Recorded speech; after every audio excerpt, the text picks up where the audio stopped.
بسم اللہ الرحمن الرحیم۔ السلام علیکم۔ اسپرٹ آف اسلام چینل میں ایک بار پھر خوش آمدید۔ عزیز طلبہ، گزشتہ 2 ویڈیوز میں ہم نے فیڈرل بورڈ کی جماعت 9 کی اردو کی نئی کتاب کے لیکچرز کے حوالے سے کتاب میں موجود ڈپٹی نذیر احمد کے تحریر کردہ ناول توبۃ النصوح سے ماخوذ سبق نمبر 5 کلیم اور مرزا ظاہردار بیگ کی بلند خوانی کی تھی۔ سبق کے مشقی سوالات کو سمجھا تھا اور سبق کے خلاصے کو پڑھا تھا۔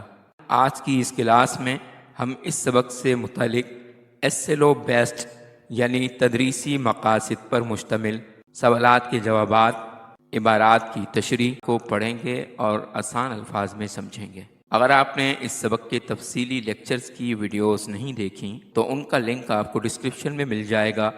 آپ ان لیکچرز کو دیکھ لیں گے تو آپ کو سوالات کے جوابات کو سمجھنے میں آسانی ہوگی۔ اس سے پہلے کہ سبق کا آغاز کریں، اگر آپ نے ہمارا channel spirit of Islam subscribe نہیں کیا تو چینل کو سبسکرائب کر لیجئے، ویڈیو کو شیئر کیجئے اور ساتھ لگے بیل آئیکن کو بھی دبا لیجئے تاکہ آپ کو آئندہ بھی اس طرح کی ویڈیوز کا نوٹیفیکیشن ملتا رہے۔ تو سب سے پہلے SLO بیسڈ یعنی تدریسی مقاصد پر مشتمل سوالات کے جوابات کو سمجھتے ہیں۔ سوال ہے، مندرجہ ذیل سوالات کے مختصر جوابات لکھیں۔ پہلا سوال ہے، مرزا ظاہردار بیگ کا حلیہ لکھیے۔ اس کا جواب ہے، مرزا ظاہردار بیگ کا چھوٹا قد، زرد رنگت، آنکھیں کرنجی اور دبلا ڈیل ڈول تھا۔ وہ پاؤں میں 1.5 حاشیے کی جوتی اور سر پر دوہری بیل کی بھاری کامدار ٹوپی پہنتے تھے۔ 2 انگرکھے، گھٹنوں تک لٹکتا ریشمی ازار بند پہنے اور اس میں قفل کی کنجیوں کا کچھ لٹکا ہوتا تھا۔ دوسرا سوال ہے، کلیم کو جس مسجد میں ٹھہرایا گیا اس کی کیفیت لکھیے۔ اس کا جواب ہے، کلیم کو جس مسجد میں ٹھہرایا گیا وہ نہایت پرانی اور چھوٹی سی مسجد تھی۔ یہاں نہ کوئی طالب علم تھا، نہ حافظ، ملا اور مسافر۔ یہاں ہزاروں چمگادڑیں موجود تھیں جن کی وجہ سے کانوں کے پردے پھٹے جا رہے تھے۔ یہاں کا تمام فرش بھی پھٹ چکا تھا۔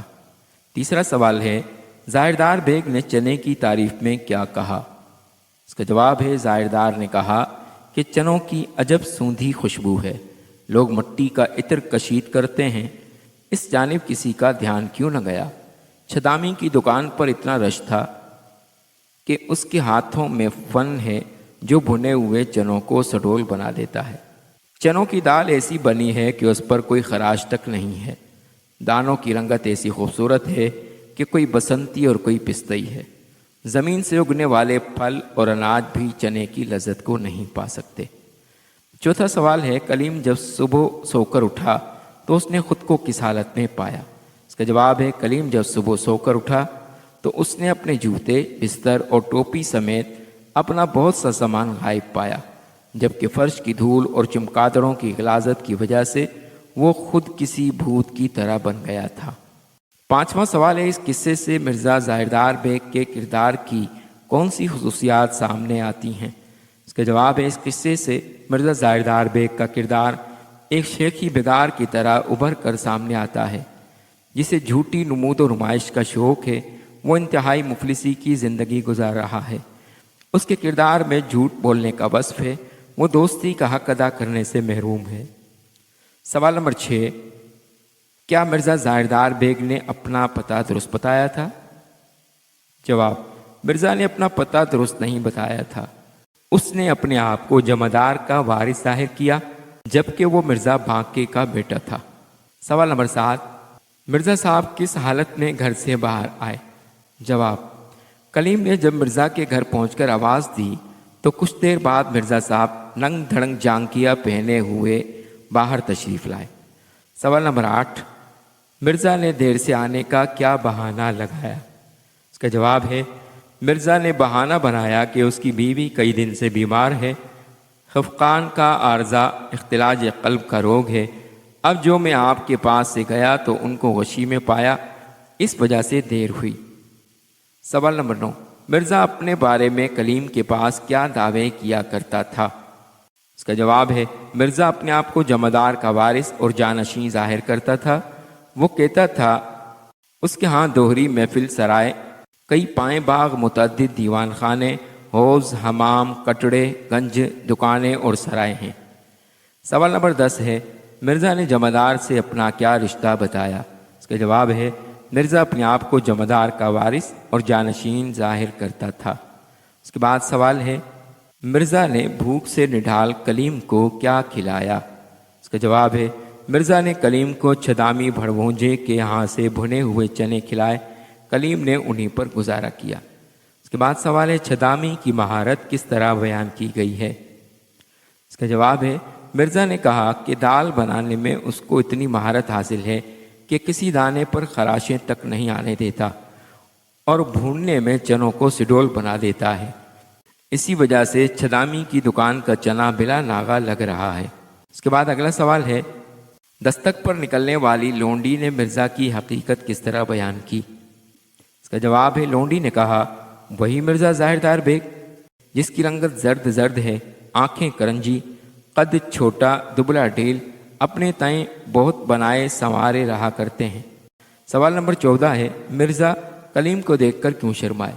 اس کا جواب ہے، مرزا اپنے بارے میں بڑے بڑے دعوے کرتا تھا، اچانک کلیم کو دیکھ کر شرمایا کیونکہ اس نے صرف جانگیا پہن رکھا تھا۔ اس کے بعد سوال ہے، مسجد کی ویرانی کا اندازہ کن باتوں سے ہو رہا تھا؟ اس کا جواب ہے، مصنف لکھتے ہیں کہ مسجد نہایت پرانی تھی اور مسجد زرار کی طرح ویران وحشتناک، نہ کوئی حافظ، نہ کوئی ملا، نہ طالب علم، نہ مسافر، ہزار چمگادڑیں اس میں رہتی ہیں۔ فرش پر اس قدر بیٹ پڑی ہے کہ بجائے خود کھڑنجے کا فرش بن گیا ہے۔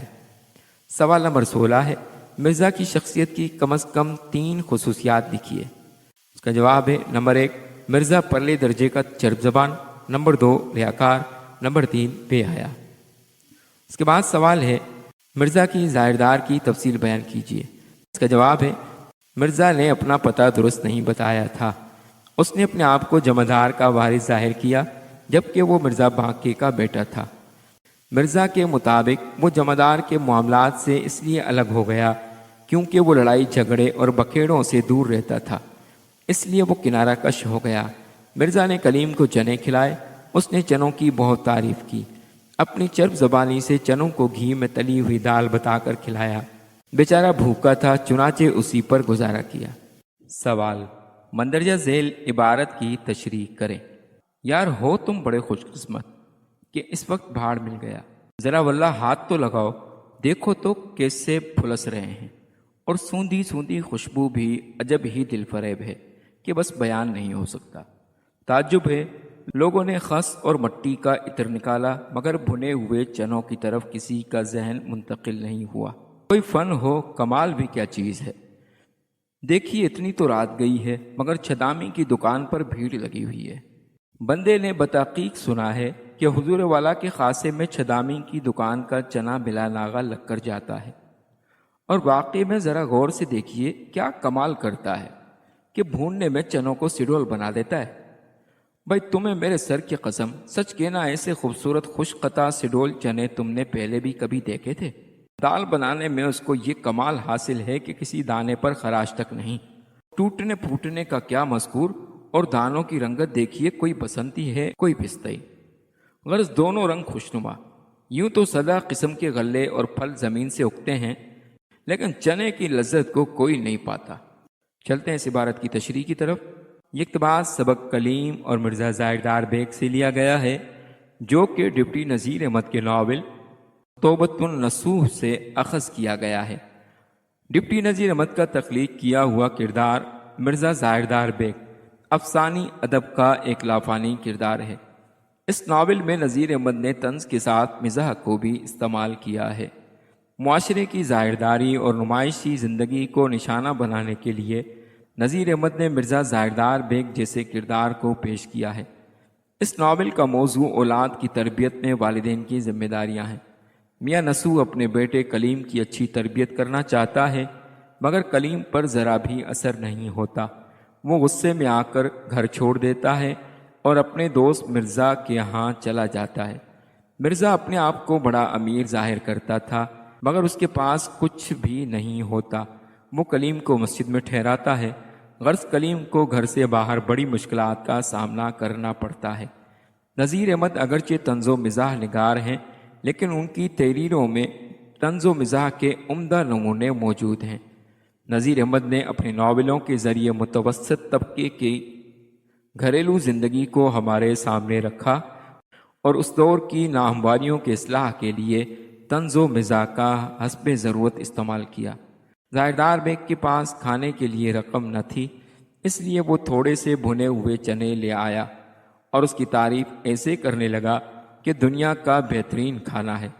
کلیم سے کہتا ہے، یار تم بڑے خوش قسمت ہو کہ اس وقت یہ بھاڑ مل گیا، ذرا واللہ ہاتھ تو لگاؤ، دیکھو کیسے بھلس رہے ہیں، ہاتھ لگاؤ تو ہاتھ جل جائے۔ اور ان چنوں کی سوندھی سوندھی خوشبو بھی عجیب ہی دل فریب ہے کہ اس کا بیان ممکن نہیں، اس کو صرف محسوس کیا جا سکتا ہے۔ حیرت اس بات پر ہے کہ لوگوں نے خس اور مٹی کا عطر نکالا مگر بھنے ہوئے چنوں کی طرف کسی کا دھیان نہیں گیا، وگرنہ ان کا عطر نکال لیا جائے تو کمال کی چیز ہوگی۔ اس وقت رات کافی ہو گئی ہے مگر چھدامی کی دکان پر رش لگا ہوا ہے۔ میں نے سنا ہے اور یہ بات تحقیق سے ثابت بھی ہے کہ حضور والا کے خاصے میں چھدامی کی دکان کا چنا بلا ناغہ لگ کر جاتا تھا۔ آپ ذرا فرمائیں کہ چھدامی کیا کمال کرتا ہے کہ بھوننے میں چنوں کو سڈول بنا دیتا ہے۔ بھئی تمہیں میرے سر کی قسم، سچ کہنا، ایسے خوبصورت خوش قطع سڈول اور دلکش چنے تم نے پہلے بھی کبھی دیکھے تھے؟ مجھے یقین ہے تم نے نہیں دیکھے ہوں گے۔ اور سنو، دال بنانے میں اس کو یہ کمال حاصل ہے کہ کسی دانے پر خراش تک نہیں، ٹوٹنے پھوٹنے کا کیا مذکور، اور دانوں کی رنگت دیکھیے، کوئی بسنتی ہے کوئی پستئی، غرض دونوں رنگ خوشنما۔ یوں تو سدا قسم کے غلے اور پھل زمین سے اگتے ہیں، لیکن جو بات چنوں کی لذت میں ہے دنیا کی کسی اور چیز میں نہیں۔ اسی طرح سے دوسری عبارت ہے، آپ کو میری نسبت سخن سازی کا احتمال ہونا سخت تعجب کی بات ہے۔ اتنی مدت مجھ سے آپ کی صحبت رہی مگر افسوس کہ آپ نے میری طبیعت اور میری عادت کو نہ پہچانا۔ یہ اختلاف حالت جو آپ دیکھتے ہیں اس کی ایک وجہ ہے۔ بندے کو جمعدار صاحب مرحوم مغفور نے متبنہ کیا تھا اور اپنا جانشین کر مرے تھے۔ شعر کے کل رؤوسہ اس سے واقف اور آگاہ ہیں۔ ان کے انتقال کے بعد لوگوں نے اس میں ایسی رخنہ اندازیاں کی، بندے کو آپ جانتے ہیں کہ بکھیڑے سے کوسوں بھاگتا ہے، صحبت ناملائم دیکھ کر کنارہ کش ہو گیا، لیکن کسی کو انتظام کا سلیقہ بندوبست کا حوصلہ نہیں، اسی لیے اندر باہر بابیلا مچی ہوئی ہے اور اس بات کے مشورے ہو رہے ہیں کہ بندے کو منا لے جائیں۔ چلتے ہیں اس عبارت کی تشریح کی طرف۔ یہ اقتباس سبق کلیم اور مرزا ظاہردار بیگ سے لیا گیا ہے، جو کہ ڈپٹی نذیر احمد کے ناول توبۃ النصوح سے اخذ کیا گیا ہے۔ ڈپٹی نذیر احمد کا تخلیق کیا ہوا کردار مرزا ظاہردار بیگ افسانی ادب کا ایک لافانی کردار ہے۔ اس ناول میں نذیر احمد نے طنز کے ساتھ مزاح کو بھی استعمال کیا ہے۔ معاشرے کی ظاہرداری اور نمائشی زندگی کو نشانہ بنانے کے لیے نذیر احمد نے مرزا ظاہردار بیگ جیسے کردار کو پیش کیا ہے۔ اس ناول کا موضوع اولاد کی تربیت میں والدین کی ذمہ داریاں ہیں۔ میاں نسو اپنے بیٹے کلیم کی اچھی تربیت کرنا چاہتا ہے مگر کلیم پر ذرا بھی اثر نہیں ہوتا۔ وہ غصے میں آ کر گھر چھوڑ دیتا ہے اور اپنے دوست مرزا کے یہاں چلا جاتا ہے۔ مرزا اپنے آپ کو بڑا امیر ظاہر کرتا تھا مگر اس کے پاس کچھ بھی نہیں ہوتا۔ وہ کلیم کو مسجد میں ٹھہراتا ہے، غرض کلیم کو گھر سے باہر بڑی مشکلات کا سامنا کرنا پڑتا ہے۔ نذیر احمد اگرچہ طنز و مزاح نگار ہیں لیکن ان کی تحریروں میں طنز و مزاح کے عمدہ نمونے موجود ہیں۔ نذیر احمد نے اپنے ناولوں کے ذریعے متوسط طبقے کی گھریلو زندگی کو ہمارے سامنے رکھا اور اس دور کی ناہمواریوں کے اصلاح کے لیے طنز و مزاح کا حسب ضرورت استعمال کیا۔ مصنف بیان کرتے ہیں کہ کلیم اپنے دوست مرزا کے ہاں جاتا ہے۔ مرزا اپنے آپ کو بڑا صاحب جائیداد ظاہر کرتا تھا لیکن کلیم نے دیکھا کہ اس کے پلے کچھ بھی نہیں ہے۔ کلیم نے شکوہ کیا تو مرزا نے کہا، آپ کو میرے بارے میں فلکیاں باتیں کرتے ہوئے بڑی حیرت ہوتی ہے۔ ہماری دوستی اتنی پرانی ہے لیکن بڑے افسوس کی بات ہے کہ تم آج تک میری عادتوں کو نہ پہچان سکے۔ در حقیقت بات یہ ہے کہ یہاں آپ جو حالت بدلی ہوئی دیکھ رہے ہیں اس کی ایک وجہ یہ ہے کہ میں جمعدار صاحب، اللہ تعالیٰ ان کی مغفرت فرمائے، کا لے پالک ہوں۔ مرنے وقت انہوں نے مجھے اپنا جانشین مقرر کیا ہے۔ اس کے بارے میں شہر کے تمام رئیس لوگ جانتے ہیں، لیکن جمعدار کی وفات کے بعد شہر کے چند لوگوں نے اس میں رکاوٹیں ڈالنا شروع کر دی ہیں۔ مجھے تو آپ جانتے ہی ہیں کہ میں اس طرح کی لڑائی جھگڑوں سے کوسوں دور رہتا ہوں۔ بڑی رفاقت دیکھ کر میں تو خود ہی الگ ہو گیا، اور جب سے میں لاتعلق ہوا ہوں تو کسی کو بھی انتظام کا کوئی طریقہ نہیں ہے۔ جب سے میں جمعدار صاحب کی حویلی چھوڑ آیا ہوں تب سے شور مچا ہوا ہے اور مجھے منانے کی باتیں ہو رہی ہیں حویلی میں۔ مرزا کی چرب زبانی کا اس بیان سے اندازہ ہوتا ہے کہ اپنی ریاکاری کا پتہ لگ جانے کے باوجود وہ ذرہ برابر شرمسار نہیں ہوتا۔ اس کے برعکس وہ کلیم کو مزید بے وقوف بنانے کی کوشش کرتا ہے۔ اس ظاہر پرستی کی وجہ سے وہ اپنی غربت کے ظاہر ہونے کے باوجود کلیم کو قائل کرنے کی کوشش کرتا ہے کہ وہ در حقیقت بہت بڑا صاحب جائیداد ہے، حالات کی گردش کی وجہ سے غریب اور بے بس انسان بنا ہوا ہے۔ تیسری عبارت کی طرف چلتے ہیں۔ گھر میں آج آگ تک نہیں سلگی، مگر ظاہراً تم سے بھوک کی سہار ہوئی مشکل معلوم ہوتی ہے۔ جو اشتہا کو زیر کرنا بڑی ہمت والوں کا کام ہے۔ ایک تدبیر سمجھ میں آتی ہے کہ جاؤں چھدامی بھڑبھونجے کے یہاں سے گرم خستہ چنے کی دال بنوا لاؤں، بس ایک ڈھیلے کی مجھ کو اور تم کو دونوں کو کافی ہوگی۔ رات کا وقت ہے، ابھی کلیم کچھ کہنے بھی نہیں پایا تھا کہ مرزا جلدی سے اٹھ باہر گئے اور چشم زدن میں چنے بھنوا لائے، مگر دھیلے کے کہہ کر گئے تھے یا تو کم کے لائے یا راہ میں دو چار پھینکے لگائے۔ اس کی تشریح میں فرماتے ہیں، یہ اقتباس سبق کلیم اور مرزا زائردار بیگ سے لیا گیا ہے، جو کہ ڈپٹی نذیر احمد کے ناول توبۃ النصوح سے اخذ کیا گیا ہے۔ ڈپٹی نذیر احمد کا تخلیق کیا ہوا کردار مرزا زائردار بیگ افسانی ادب کا ایک لافانی کردار ہے۔ اس ناول میں نذیر احمد نے طنز کے ساتھ مزاح کو بھی استعمال کیا ہے۔ معاشرے کی ظاہرداری اور نمائشی زندگی کو نشانہ بنانے کے لیے نذیر احمد نے مرزا زائردار بیگ جیسے کردار کو پیش کیا ہے۔ اس ناول کا موضوع اولاد کی تربیت میں والدین کی ذمہ داریاں ہیں۔ میاں نسو اپنے بیٹے کلیم کی اچھی تربیت کرنا چاہتا ہے، مگر کلیم پر ذرا بھی اثر نہیں ہوتا۔ وہ غصے میں آ کر گھر چھوڑ دیتا ہے اور اپنے دوست مرزا کے ہاں چلا جاتا ہے۔ مرزا اپنے آپ کو بڑا امیر ظاہر کرتا تھا، مگر اس کے پاس کچھ بھی نہیں ہوتا۔ وہ کلیم کو مسجد میں ٹھہراتا ہے، غرض کلیم کو گھر سے باہر بڑی مشکلات کا سامنا کرنا پڑتا ہے۔ کلیم ماں باپ سے ناراض ہو کر اپنے دوست زائردار بیگ کے گھر جاتا ہے، جہاں اس کی عمارت کا پول کھل جاتا ہے۔ کلیم تو بھوک ہی سے گھر سے چلا آیا تھا۔ جب اس نے دیکھا کہ مرزا نے تو اس کو کھانے کا پوچھا نہیں اور مرزا مجھے مسجد میں چھوڑنے کے بعد رخصت ہوا چاہتا ہے، تو کلیم بیچارے نے مجبور ہو کر کہا کہ سنو یار، میں نے تو کھانا بھی نہیں کھایا۔ مرزا نے کہا کہ خدا کے بندے، تم نے آتے ہی کھانے کا بتا دیا ہوتا، اب اتنی رات گئے کیا ہو سکتا ہے؟ دکانیں سب بند ہو گئیں اور جو دو ایک کھلی بھی ہیں تو باسی چیزیں رہ گئی ہوں گی جن کے کھانے سے فاقہ ہی بہتر ہے۔ لیکن ایک تدبیر سمجھ میں آ گئی ہے کہ چھدامی بھڑبھونجے کے یہاں سے گرم گرم خستہ چنے کی دال بنوا کر لاتا ہوں، بس ایک دھیلے کی مجھے اور تمہیں کافی ہوگی۔ بس زائردار بیگ اس کے لیے تھوڑے سے بھنے ہوئے چنے لے آیا اور اس کی تعریف کرنے لگا کہ یہ دنیا کا بہترین کھانا ہے، اور کلیم سے کہا کہ یار تم تو بڑے خوش قسمت ہو کہ اس وقت یہ بھاڑ مل گیا، دیکھو کیسے بھلس رہے ہیں، اور ان چنوں کی سوندھی سوندھی خوشبو بھی عجیب ہی دل فریب ہے کہ اس کا بیان ممکن نہیں۔ میں نے سنا ہے کہ حضور والا کے خاصے میں چھدامی کی دکان کا چنا بلا ناغا لگ کر جاتا تھا۔ چھدامی کی مہارت دیکھیں کہ بھوننے میں چنوں کو سڈول بنا دیتا ہے اور خراش تک نہیں آنے دیتا۔ عزیز طلبہ، امید ہے کہ آپ کو آج کا لیکچر پسند آیا ہوگا۔ اگر آپ کو لیکچر پسند آیا تو چینل کو سبسکرائب کر لیجئے اور بیل آئیکن کو بھی دبا لیجئے تاکہ آپ کو آئندہ بھی اس طرح کے مزید لیکچرز ملتے رہیں۔ ملتے ہیں اگلے لیکچر میں، تب تک والسلام علیکم ورحمۃ اللہ وبرکاتہ۔